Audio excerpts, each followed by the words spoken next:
Hello, everyone. Welcome to the Brownstone. I'm your host, Dr. Michelle, and you are listening to Numbers Don't Lie, where you learn to get out your feelings so you can make the best decisions for yourself, your family, and your business.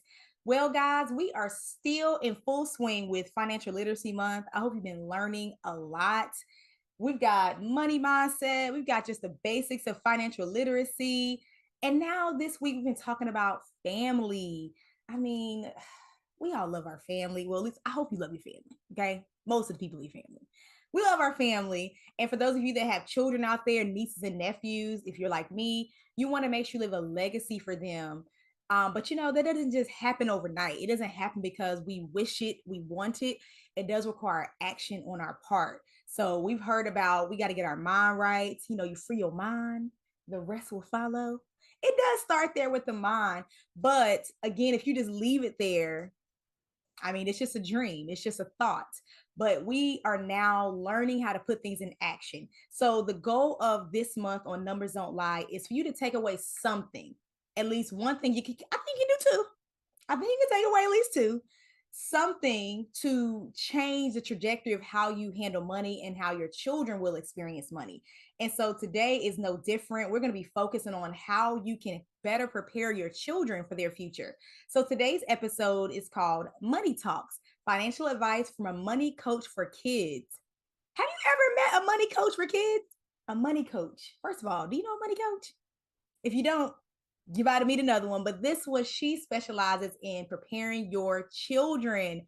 Because if you're not going to do it, you need to recruit somebody that's going to help you do it. Okay. So without further ado, let's get ready for this exciting show and welcome Holly Reid. Hello, Dr. Michelle. How are you? Oh, good. It's so good to see you, Holly. Yes, it's good to be here. And I'm so excited and ready to talk about this topic. Well, she don't rub the hands together, y'all. So she mean business. So what we're going to do is go ahead and dive in. She's ready to light that fire, okay? She said, shoo, shoo, shoo. So, Holly, can you tell us a little more about yourself? Because I know it's tons of things about yourself that the people need to know because you are very memorable and I need them to know for real, who you are. Well, thank you. I appreciate that. So I am based right here in Atlanta, Georgia. But I have been working with kids, usually ages 10 to 18 for it's been almost a decade. And that just like blows my mind, Dr. Michelle. But the experience has been wonderful. My parents did what most parents do, right? When we are growing up, they taught me everything that they knew in order to be successful. And by the time I was 23 years old, I had hit their mark, right? I had graduated from North Carolina A&T in Greensboro, North Wow. Carolina. I knew you were This gonna is Eagle fam. This is Eagle House over here. I knew you were gonna give me that look. But listen, I had graduated from college. My dad had primed me and my sisters to make our first big purchase, a house. So I had bought a house, right? I was working for one of the biggest public accounting firms in the world. They were flying me all over the place. I was enjoying a life of luxury, seeing how it really felt to be on your own. And so at that point in time, I was like the epitome of young and successful, right? So much so, I was doing exactly what our America teaches us to do. I was living above my means. I wasn't saving a dime. I was accumulating a bunch of debt. I'm talking credit card debt, auto loans, you name it. I had student loans, right? And then Not Holly. yes, me, girl. Yes. You clutched my pearls. I had no idea. Yes, absolutely. And then what happened was the economy tanked, the dot-com bubble burst, and the firm I was working with started losing clients left and right. And so guess what happened? Little Miss Epitome of Success lost her job. And so that was like my first taste of rock bottom because I was so hurt. I was so humiliated. And I had to go. I remember distinctly, it was me knowing that I had to go and have this conversation with my parents to tell my parents that I had just lost my job. And the way that I felt, like I started feeling like all of this shame, Mhm. all of this embarrassment that, I hadn't prepared. I hadn't followed my dad's advice. Like they gave me all this good money advice.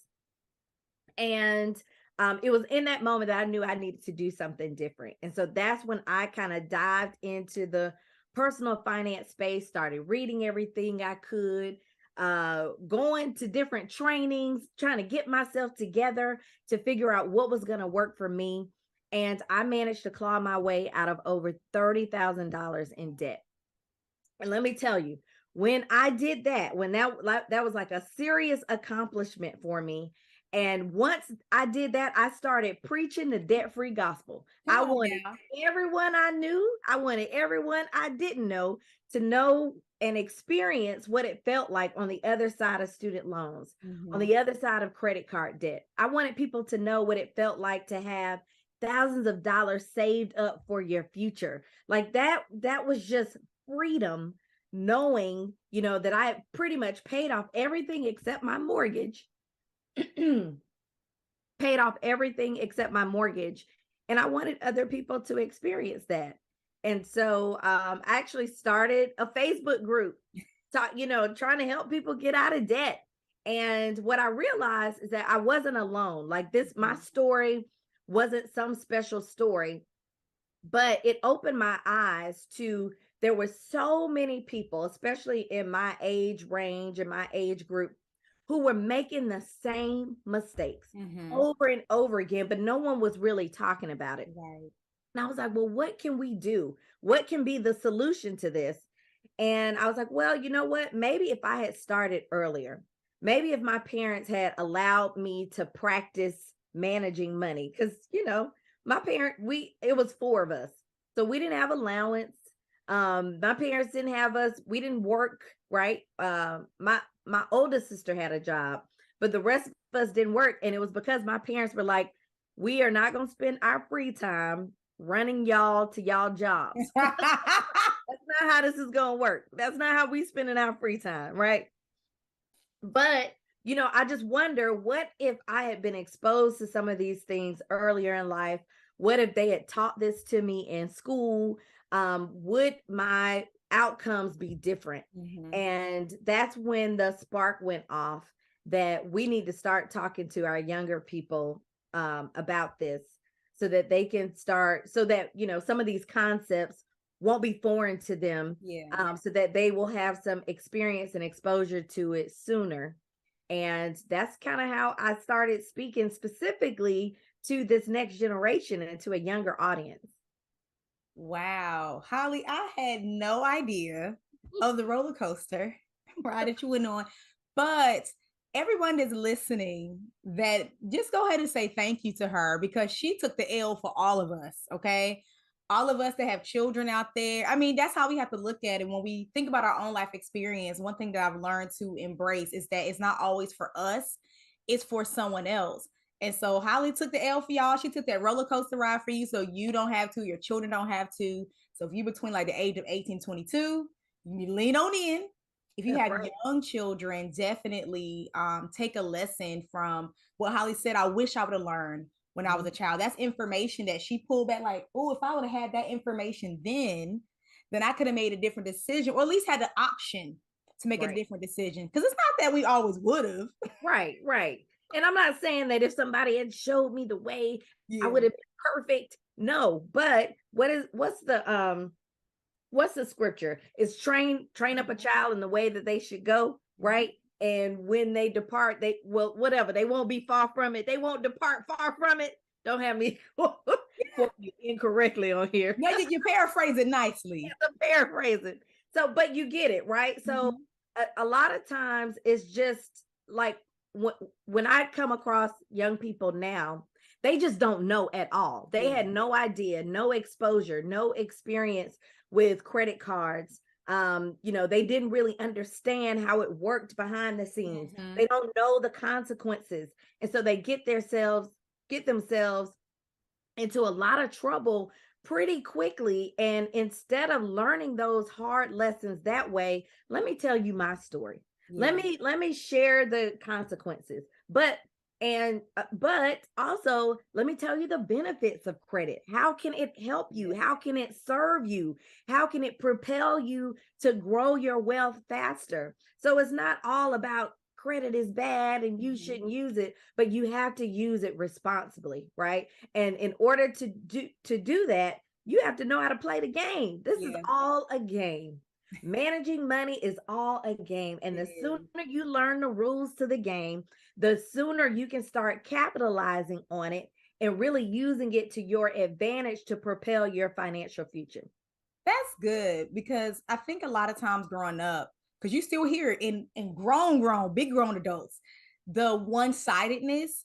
Oh, Yeah, like, oh, I don't want to do credit cards. I don't want to do this because it's just this misconception that credit is bad. It's the misuse right. of credit That's is bad. And so because like maybe someone's mom, grandma, auntie was horrible with credit cards, now the whole family doesn't do credit cards. And like you said, it's just like it's not you can't get to your goals. Sometimes it just take you a little bit longer to get there because you try to do everything out of your pocket or you right. trying to save up for everything. Now I am pro being debt free, Yes. but I'm also pro making wise investments. A Yes. home is a wise investment that you had to acquire debt to get. Right. So I'm glad that you have a nice balance of what's the good stuff, what's the stuff that people think are bad, but the actual truth about what it is. Absolutely, because credit it exists for a reason, right? There are so many people who are using it for the come up, and we Mm-hmm. need to know the come up too, right? Yeah. And use it for those same reasons. But it takes you have to have that foundational discipline. You have to Mm-hmm. have that self control. You have to understand what you're doing. Like I said, the consequences of your actions and the choices that you're making. And once you have the knowledge, then you can start putting things into practice, Yeah. and seeing what your personal strengths and weaknesses are, right? Like Mm-hmm. I am a very detailed person. I could be a very detailed I person. mean, you were a CPA, so I can see that. And so that could be a pro and a con, right? The con could be I'm so in the weeds that I get caught up in the minutia Mm-hmm. and can't step back and see the bigger picture of Yeah. something. So I have to make sure that I check myself. But the only way I know that is because one of the lessons I've learned, the mistakes that I've made, and learning from those mistakes.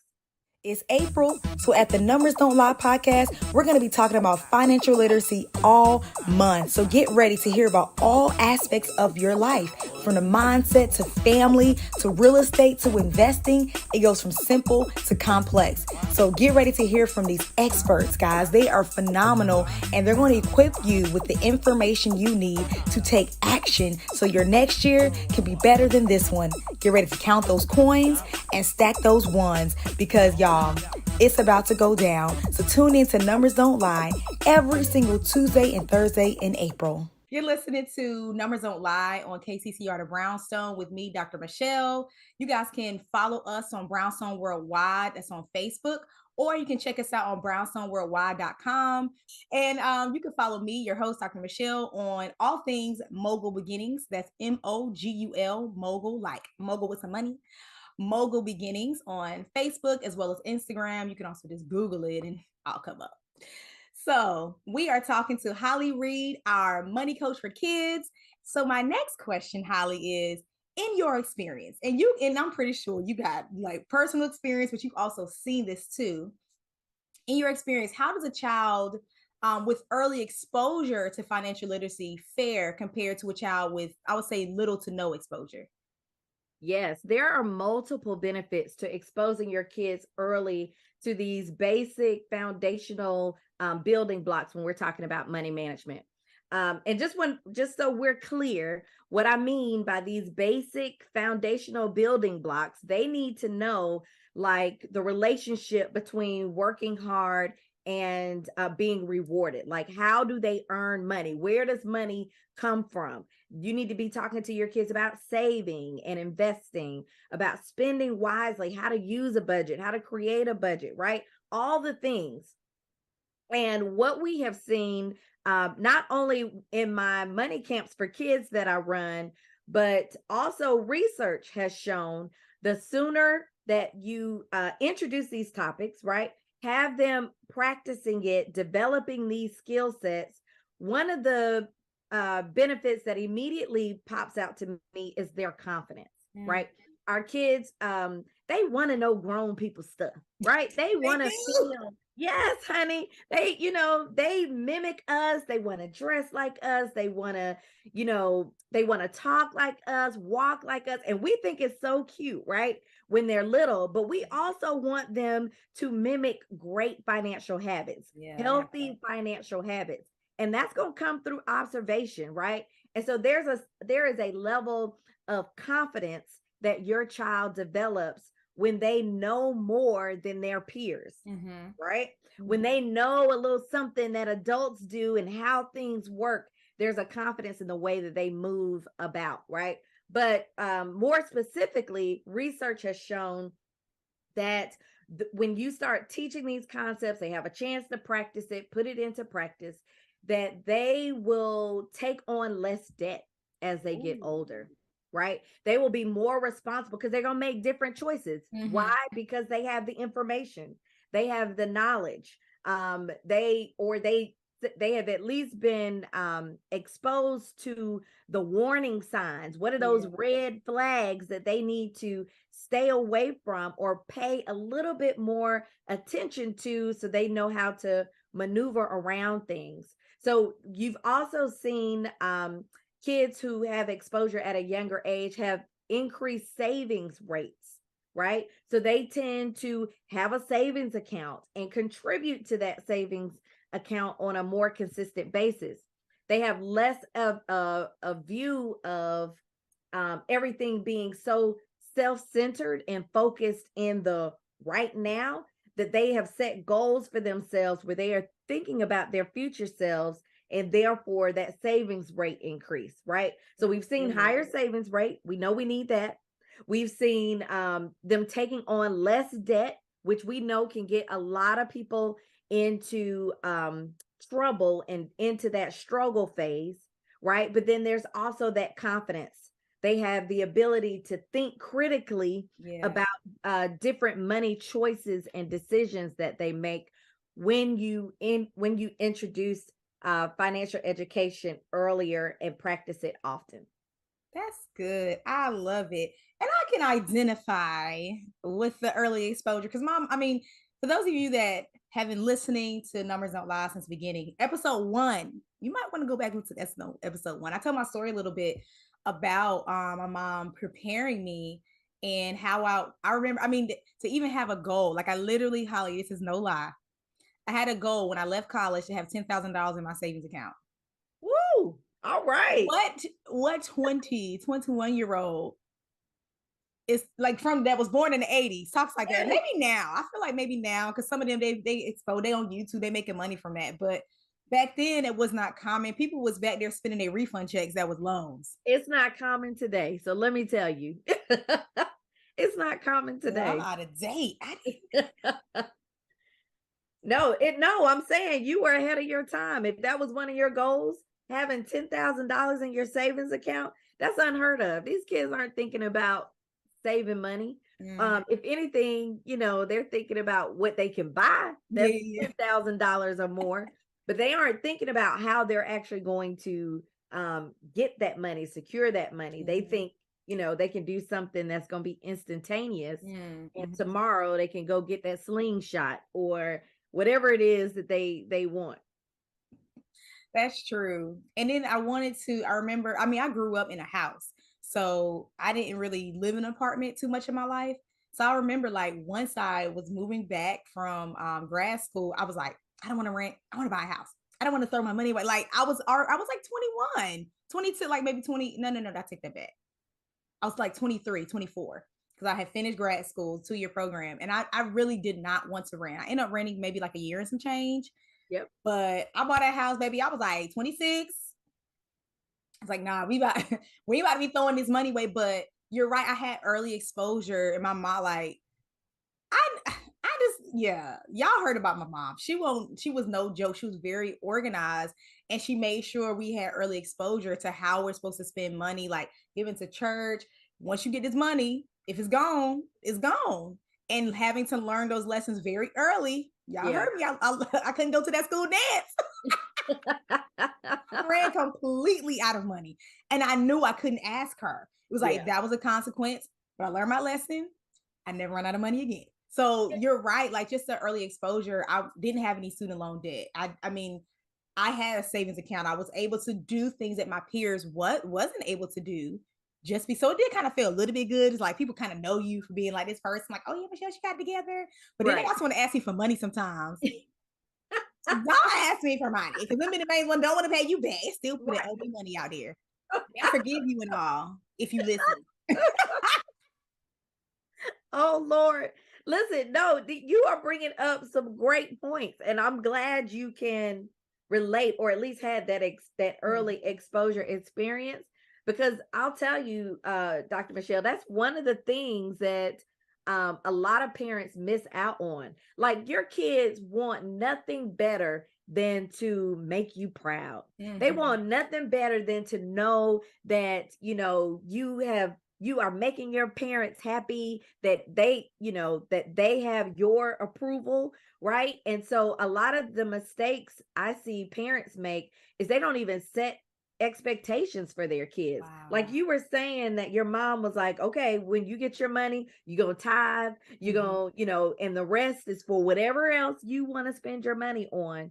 And I get parents who are like, Holly, my son is working now. He's making all this money, but all he wants to do is spend his paychecks on shoes. Mm. And I'm like, okay, that's fine. Have you had a conversation with him? Have you set expectations on what you expect him to do with that money?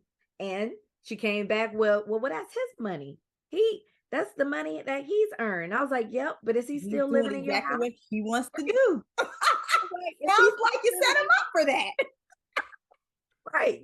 You are still the parent. You Mm-hmm. can set the guidelines on what you expect him to do and how you expect him to use that money so that they can get out of your pockets. They are Yeah. working, they are making great money. Now give them a little taste of that independence Mm-hmm. that they are so eager to, Hey, go after.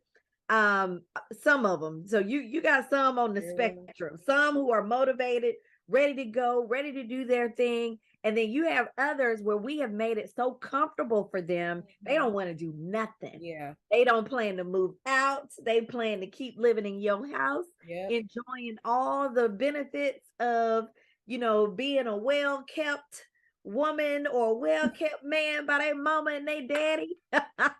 They ain't trying to go nowhere. So you don't want that side either. So you gotta be careful. That is funny. I hear about that. How, it's just like it's not worth it for them to go get a job because like their parents take care of them. And I feel like my mom had a good balance. So listen, I wanted that independence because let me tell you, I'm gonna give y'all a little dose of why I wanted independence. So when it was time for us to go pick out school clothes, because my mom was buying them, we had to try them all on in front of her. So it was just like if she didn't like it, we They couldn't don't buy it. So we're just like, buy my own clothes. So we was buying our old school clothes. Like, okay, she ain't got to buy them. I can wear it alone. Now I won't out there wilding out, y'all. But it was just like I could buy what I want. But Yeah, it was still a balance of when school things come up, when school fees or something comes up, I will still handle that. So she still let me be a child, yeah, but also get a taste of independence. So it was good boundaries. yeah. Now I'm looking back at it. It's just like, man, she really did have good boundaries of like how to take care of me, how I still felt protected, but also like learning how to manage money, learning how to do this thing and be responsible. Yeah. And I'm not saying at all, suggesting at all, you leave your kids out there. And I know most parents, we are the complete opposite. We are the helicopter moms, the helicopter dads, where we're trying to jump in and prevent them from making mistakes. But you've got to give them some leverage. Like you said, there has to be a balance. Yes, you're going to take care of the day to day, the absolute needs and necessities. But there are a lot of things now that our kids desire and want Mhm. for and ask for, have no problems asking for, that are just extravagant. And Honey. like you're like, at some point you gotta cut these purse strings. do it. You got to do it. They've got to start learning something, and giving them that room to make the mistakes, Yeah. because a lot of our life lessons, and maybe you can attest to this too, Dr. Michelle, comes from when we actually fail. It comes from when we make one decision and then realize, oh, maybe that wasn't the best decision or the choice. A lot of our life lessons come from our failures, our mistakes. And so we need to give our kids that room, that latitude to experience that so that they can grow. Oh yeah, I definitely saw that a lot. I was a high school math teacher for 3 years, and it was just amazing to me how parents. It was just like it's just like they wanted to like comfort them so much, and it's just like I don't want anything bad to happen. I don't want. I'm just like, if they get this C or this D on this test, you're gonna have to let it ride. Like this is what they did. Like they got to learn the consequence. We don't need you to always come in and hover and fix it. Like, yeah, that is perfect advice. Cause it kind of rolls into the next thing about Holly. Do you have any like just advice, with quick advice of a few things that they can do, like practical things that parents can do to start to turn these things around? yes, absolutely. So when I work with parents, I hear a lot of parents like, oh, my kids really aren't interested in money, or you know, say their kids just don't have a level of interest. My kids are not interested in learning about this. One way that you can really engage your kids, what are the things they are interested in? Start tying money lessons to the things that they show you and tell you that they care about, right? So maybe your child, the perfect way to do it is think about some of the life milestones that are happening. What are the things they are getting excited about? Maybe it's their senior year in high school. Maybe they're really looking forward to going to prom. Maybe they are, really trying to get their driver's permit, right? So what are the money lessons that you can tie into these life milestones? So for example, let's take prom, right? Everybody's starting to get ready for the big dance, going out. It's a dating experience, right? But this stuff costs money because you got to think about the hair and the nails and the dress and the shoes. And we want to rent this car so we can arrive in style. And girl, okay? So all the things. So this is a perfect opportunity. Let's start talking about these things. All right, let's create a budget for all the things you think you need or want for prom. Let's do some comparison pricing. Let's do some comparison shopping. Where can we go and find a similar dress that doesn't cost as much as the one that you see in Nordstrom's or wherever y'all shopping, right? But use these opportunities to have the money conversations. And so and they can start saving up for these things. Yeah. Even with a learner's permit, it costs, right? Yes, you got to take the test, you got to pass the test, but whose car are you driving at the end of the day? Okay. All right. Where we Mama. gonna get gas? Who's taking responsibility for gas? What if you get a flat tire? Who's gonna pay to repair that flat tire? Talk about the maintenance, talk about the insurance. Because you put somebody under 25 girl, it's gonna skyrocket, right? So let's expose them, tell them all the things. This is not a light decision that your parent is allowing you to do just because you've now turned 15, 16, whatever the age is in your city or state.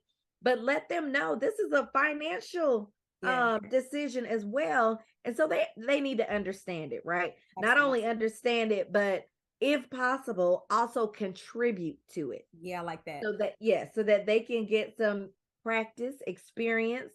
They know how much things cost. So when they make decisions that you don't like or that don't align with the family values, they understand where the disappointment is coming in, where the anger is coming in, why the privilege is being taken away. But just again, tie it to those life milestones, tie it to the things that they are interested in. Maybe your child plays sports, but every other basketball game, they done left their uniform or their jacket at the game, right? So now you got to pay to replace a cold Please. project. Right. You're just going to be cold for the rest of the You season. better get that regular little Parker over there with no Right. So spoon they need to name or spirit. understand. Right. They have to be held accountable. They have to be Mhm. responsible for things because things cost money. They Yes. add up. And when it is a habitual Mm. leaving of the jacket or leaving the baseball mitt at the field, on the field, or leaving your important equipment that you need for a project or something, you need to understand the financial impact so that you can be more responsible moving forward. Y'all, this was fantastic. Okay. You got some practical things you can do. You got a little bit of my story. So you got like a 2-for-1 here. So, and I know you just fell in love with Holly. I told you you would. So, just because of that, Holly, can you tell them where to come show you some more love? How can they reach out to you? Yes, you guys can connect with me at themasterplaybook.com. And then I'm everywhere across social media at the Master Playbook. So I look forward to hearing from you guys, meeting you guys. You guys can grab my book and get involved with some of the great programming that I have both for parents and for your kids and teenagers. I love it. Thank you so much, Holly, for coming to chat with us at the Brownstone. I know the listeners took something away. And guys, remember to make sure you come back each and every week to listen to Numbers Don't Lie. We hear more about learning to get out of your feelings so you can make the best decisions for yourself, your family, and your business. I'm your host, Dr. Michelle. Come check us out, guys, and have a fantastic rest of your day.